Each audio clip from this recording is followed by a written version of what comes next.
हे जे खाली वाडे तुम्हाला दिसतात ना दादा, हे खालच्या अंगाला जे वाडे आहेत हे महाराजांचं अष्टप्रधान मंत्रिमंडळांची घर आहेत. तुम्हाला सगळ्यांना माहिती असेल आपल्या महाराजांचे एकूण 8 मंत्री होते. नाव देखील आपण ऐकलं असेल. अनाजी पंत, हंबीरराव मोहिते, रामचंद्र त्रिंबक, रामचंद निलखंट, निराजी रावजी, रघुनाथ पंडित, मोरोपंत पिंगळे आणि बाळाजी आवजी सर. हे राजांचं स्वराज्याचं मंत्रालय आहे. जसं आताचं मंत्रिमंडळ दिल्लीला किंवा मुंबईला राहतं, तसं हे महाराजांचं मंत्रिमंडळ रायगडावरती राहिलं होतं. का राहिलं होतं? राजधानी होती ना सर, स्वराज्याची राजधानी आहे. पहिली राजगड होती सर, दुसरी रायगड आणि स्वराज्यात तिसरी कर्नाटकातली जिंजी. राजाराम राजांचा इतिहास जिंजीला आहे.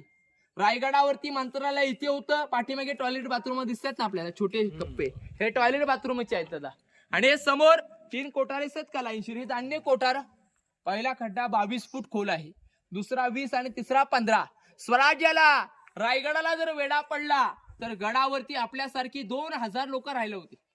आता वेढा जर पडला, थोडक्यात आपण वेड्यामध्ये अडकलो, आज रायगड रोपे बंद झाला, पायी रस्ता बंद झाला, तर आपल्याला काय लागेल? खायला अन्न. प्यायला पाणी तर भरपूर होतं किल्ल्यावर. मग इथे धान्य साठा केला जायचा. कोठार किती खोल्या आहेत? पहिला 22 आहे, दुसरा 20 आणि तिसरा 15. महाराजांच्या नंतर रायगडावरती सत्ता आली पेशव्यांची. 7 दिवस कैद्याला डांबलं. 8व्या तो कैदी कबूल नाही आला तर त्याला टकमक टोकावून फेकून द्यायचे. कडेलोट पॉईंट पण आहे ना किल्ल्यावर. रायगड किल्ल्याला बघायला 2 दिवस म्हणून लागतात. हे आपण 18 पॉईंट म्हणजे जवळजवळचे आहेत. म्हणजे राणीमाल, मंत्रिमंडळ, महाराजांचा वाडा, दरबार, सिंहासन, हे पॉईंट अगदी जवळ आहेत. आता धान्य काढायची पद्धत लाकडी सिडी होती. एकदा धान्य कोठार पाहिलं नाही ना तुम्ही? एकदा बघून घ्या कसे आहेत.